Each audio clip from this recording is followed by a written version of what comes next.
حضرت ابراہیم علیہ السلام دین کی تبلیغ کے لیے دنیا میں تشریف لائے، نمرود سے لڑنے کی کیا ضرورت ہے؟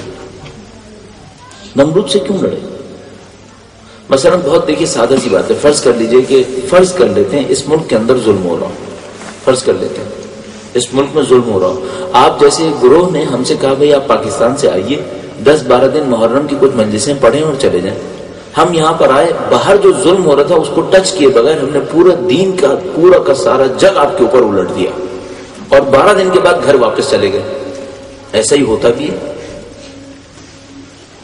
نہ ہم نے باہر کسی کو للکارا، نہ آپ سے کسی کو للکارنے کو کہا، پورا دین بھی دے دیا اور چلے گئے. حضرت ابراہیم یہ نہیں کر سکتے تھے؟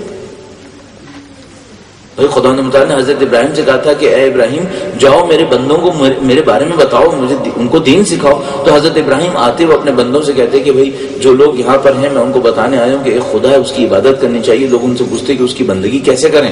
تو حضرت ابراہیم علیہ السلام ایک مسجد بناتے، اس میں چند لوگوں کو کھڑا کر دیتے اور ایک امام مسجد بنا دیتے اور اس کی مثال کے طور پر چھوٹی سی تنخواہ رکھ دیتے جو اس علاقے کے چپڑاسی سے بھی کم ہوتی، اور اس کے بعد اس سے کہتے کہ تم ان سب کو نماز پڑھا دیا کرو. لیکن حضرت ابراہیم نے یہ نہیں کیا. انہوں نے کیا کیا؟ وہ سیدھے گئے اس زمانے کے ظالم بادشاہ کے سامنے اور کہا کہ اللہ ایک ہے اور جو کچھ تم کر رہے ہو سب غلط ہے،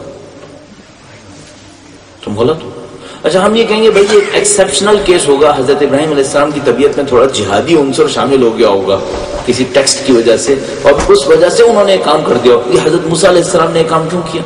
اچھا حضرت موسیٰ علیہ السلام نے تو اپنی پسند سے بھی نہیں کیا، ان کو تو خدا نے پہلا اسائنمنٹ ہی یہی دیا، اذهبا الى فرعون انه طغى، اے موسیٰ و ہارون دونوں فرعون کی طرف جاؤ وہ بہت باغی ہو گیا. ان کو تو اسائنمنٹ ہی یہی ملا کہ آپ جائیں سیدھے اور اس باغی کے پاس جا کر کہیں کہ اس نے میرے بندوں کے اوپر کیوں یہ ظلم کیا. ختمی مرتبہ مکہ تشریف لائے، دین پھیلانے کی کوشش کی. جیسے ہی دین پھیلانے کی کوشش کی قریش مکہ سامنے آ گئے، کہا ہم اجازت نہیں دیں گے. 10 آفریں کی، رسول خدا نے قبول نہیں کی. بھئی تمہاری ساری آفرز میں ریجیکٹ کرتا ہوں اور میں تمہارا مقابلہ کروں گا. یہاں تک کہ مدینہ تشریف لے گئے، 10 جنگیں لڑی، آخرکار دین کو کامیاب کیا. میں ایک سوال پوچھنا چاہ رہا ہوں، یہ ظالموں کو کیوں للکارتے ہیں؟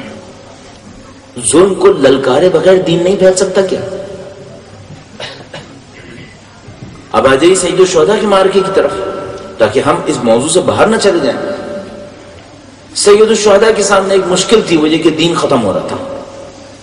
اب یہاں پر کئی سوالات آپ پہلے بھی سن چکے ہیں. وہ یہ کہ دین ختم ہو رہا تھا، کیا مطلب؟ کیا لوگ نماز نہیں پڑھ رہے تھے؟ نماز تو پڑھ رہے تھے. قرآن کریم نہیں پڑھ رہے تھے؟ قرآن کریم بھی پڑھ رہے تھے.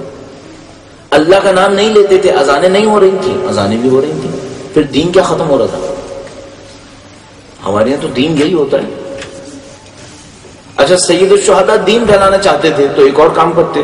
میری طرح مثال کے طور پر کسی ایک علاقے کے اندر ہفتے وار ایک درس رکھ لیتے، ہزاروں لوگ اس درس میں آتے. سید الشہداء روایت بیان کرتے، لوگ روایت سن لیتے. سید الشہداء نے سب نہیں کیا. ان سے کہا کہ آپ بیعت کریں، انہوں نے کہا میں بیعت نہیں کروں گا. کہا نہیں کریں گے گردن کاٹ دی جائے گی. فرمایا ٹھیک ہے میں گردن کٹواؤں گا، بیعت نہیں کروں گا. اچھا اگر بیعت کر لیتے تو کیا ہوتا؟ بیعت کر لیتے بعد میں کسی جگہ درس دے دیتے.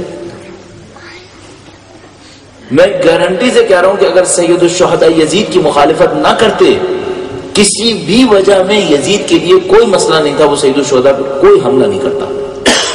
اگر سید الشہداء مخالفت نہ کرتے بلکہ ایک بڑا سا شہریہ لگا دیتا، بڑا سا انعام لگا دیتا کہ جو ہر سال سید الشہداء کو جاتا. سید الشہداء نے مخالفت. یہ سب ظالموں سے کیوں ٹکراتے ہیں؟ آیا ہمارا دین ایسا ہے کہ ظلم کے ساتھ چل سکے؟ کیا ہمارا دین ظلم کے ساتھ چل سکتا ہے؟ مولا امیر المومنین کی وصیت آپ کی خدمت میں عرض کروں گا، جو انہوں نے 2 اماموں امام حسن و حسین علیہ السلام کی کونا للظالم خصما وللمظلوم اونا. ظالم کے دشمن بن جاؤ، مظلوم کے مددگار بنو.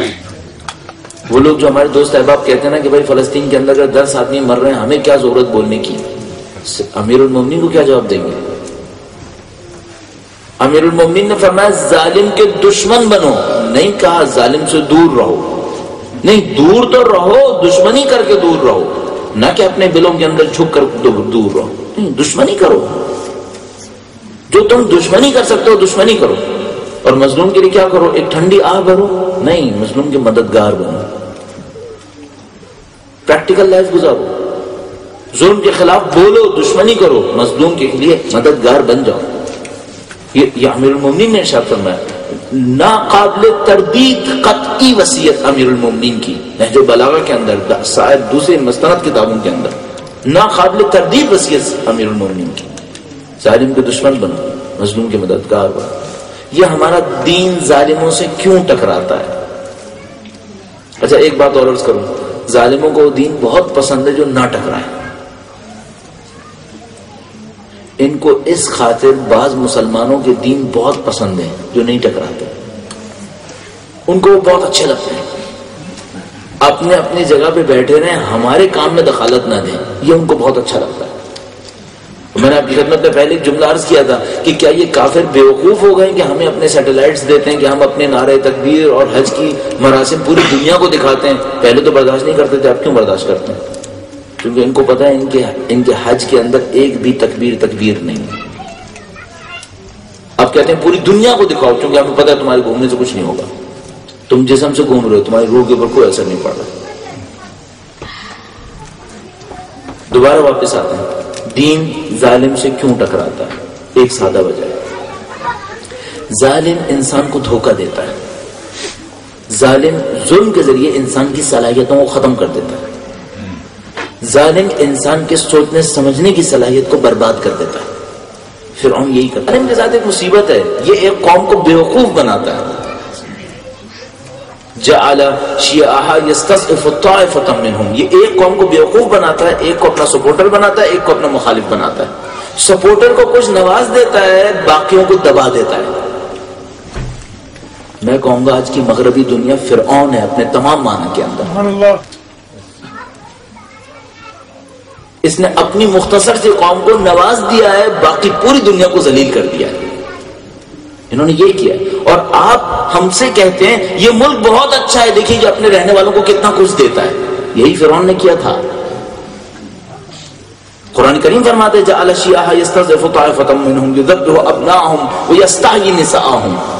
یہی فرعون نے کیا تھا، اپنی قوم کو کھلاتا تھا، پلاتا تھا، بنی اسرائیل کو جانور بنا کے رکھا ہوا تھا، بنی اسرائیل سے کام لیتا تھا. آج کی فرسٹ ورلڈ اگر واقعا کوئی ہے تو وہ تھرڈ ورلڈ کے ساتھ کیا کر رہی ہے؟ آپ قرآن کریم پہ غور کریں نا، آپ قرآن کریم کو پڑھنے کی کوشش کریں، اور پھر بار بار ایک بات سوچیے گا، یہ فرعون مرے نہیں ہیں. اگر مرے ہوتے تو قرآن کریم ان کا تذکرہ نہ کرتا. یہ فرعون زندہ ہیں سارے، یہ قارون زندہ ہیں، یہ نمرود زندہ ہے، یہ سامری زندہ ہے، اور ہر دور میں ایک حسین زندہ ہے. ہر دور میں سید الشہداء کے ماننے والے. کیوں ظالم ظلم کرتے ہیں؟ اپنے مفادات کے لیے. کیوں دین ظلم سے ٹکراتا ہے؟ دین کو ایک بات پتا ہے، اگر ظالم ظلم کرتا رہے گا اللہ کے بندے ترقی نہیں کر پائیں گے، اللہ کے بندے ذلیل ہو جائیں گے. اللہ کو پسند نہیں ہے اس کے بندے جانور بنے، اس کو پسند نہیں ہے اس کے بندے ذلیل ہو جائیں گے. کرتا ہے انسانوں کو غلام بناتا ہے، اللہ کا دین قبول نہیں کرتا. کہتا ہے پہلی شرط یہ ہے کہ ان کو ظلم سے نکالو. کیوں؟ اگر تم نے ان کو ظلم سے نہیں نکالا، ظالم کے جبر سے نہیں نکالا، تو نمازیں ان کو فائدہ نہیں دیں گی. یہ غلام بن کے نماز پڑھیں گے، ان کے اندر توحید نہیں آئے گی. اب آپ نے دیکھا کیوں ہماری نمازیں اثر نہیں کرتی ہیں؟ اگر ذہنوں کے اوپر کسی چیز کی غلامی آ جائے تو کہی ہوئی تکبیر بھی اثر نہیں کرتی. سبحان اللہ، اللہ اکبر اللہ کی کبریائی کا اعلان ہے، غلاموں کی زبان سے جچتا نہیں.